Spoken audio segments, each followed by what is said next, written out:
इस साल 2023 में जितिया व्रत कब मनाया जाएगा, जानेंगे नहाय खाए और पारण की तिथि को, पूजा विधि और इस जितिया व्रत के महत्व को। हिंदू धर्म में जितिया व्रत का बहुत ही महत्व होता है। जितिया व्रत, जिसे जीवित पुत्री का व्रत भी कहा जाता है, ये व्रत संतान प्राप्ति, दीर्घायु और उनके सुखमय जीवन के लिए माताओं द्वारा रखे जाने वाले व्रतों में से एक प्रमुख व्रत है। मान्यता है कि इस दिन सुहागन महिलाएं अपनी संतान की लंबी उम्र, आरोग्य और सुखमय जीवन के लिए पूरा दिन निर्जला व्रत रखकर जीमूत वाहन की पूजा करती हैं। और ये भी माना गया है कि जो महिलाएं या माताएं अपने संतानों के लिए जीवित पुत्र का व्रत रखती हैं, उनके संतानों को चारों ओर से यश और कीर्ति मिलती है। हिंदू पंचांग के अनुसार आश्विन मास के कृष्ण पक्ष की सप्तमी तिथि से नवमी तिथि तक जितिया पर्व मनाया जाता है और जितिया व्रत शुद्ध अष्टमी तिथि को रखा जाता है, जिसका पारण नवमी तिथि के दिन होता है। जितिया पर्व 3 दिवसीय होता है।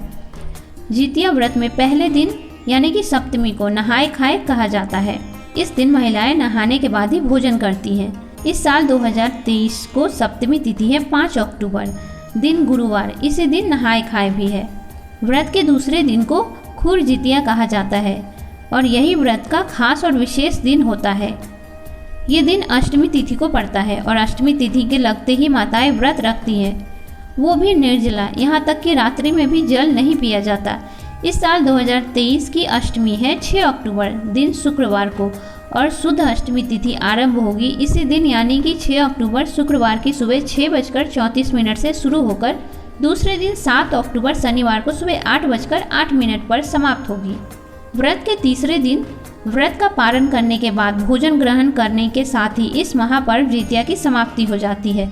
इस साल 2023 की नवमी 7 अक्टूबर दिन शनिवार को सुबह 8:08 से शुरू होगी। नहाय खाए और पारण की तिथि। नहाय खाए 5 अक्टूबर दिन गुरुवार को, निर्जला व्रत 6 अक्टूबर शुक्रवार की सुबह 6:34 से शुरू। पारण का समय 7 अक्टूबर दिन शनिवार को सुबह 8:08 से। जितिया व्रत की पूजा विधि। जो भी सुहागन महिलाएं और माताएं इस व्रत को रखती हैं, उन्हें जितिया व्रत के दिन स्नान आदि करने के बाद साफ वस्त्र धारण कर पूजा स्थान पर सूर्य नारायण और जीमूत वाहन की कुशा से निर्मित मूर्ति को स्नान कराकर स्थापित करना चाहिए। अब प्रतिमा या मूर्ति के समक्ष धूप दीप जलाकर नैवेद्य, पुष्प, रोली, फल आदि अर्पित कर उनकी आरती करके भगवान को मिठाई का भोग लगाकर जब पूजा समाप्त हो जाए तो जीवित पुत्र का व्रत की कथा सुने या फिर पढ़े। इस व्रत में माताएं सप्तमी तिथि को नहाय खाए की तिथि पूरा होने के तक ही भोजन करके और जल ग्रहण कर अष्टमी तिथि शुरुआत होते ही पूरे दिन निर्जला व्रत रखती हैं। इसके बाद अगले दिन यानी कि नवमी तिथि को व्रत का पारण करके साथ ही जीवित पुत्र का व्रत और जितिया पर्व का समापन होता है।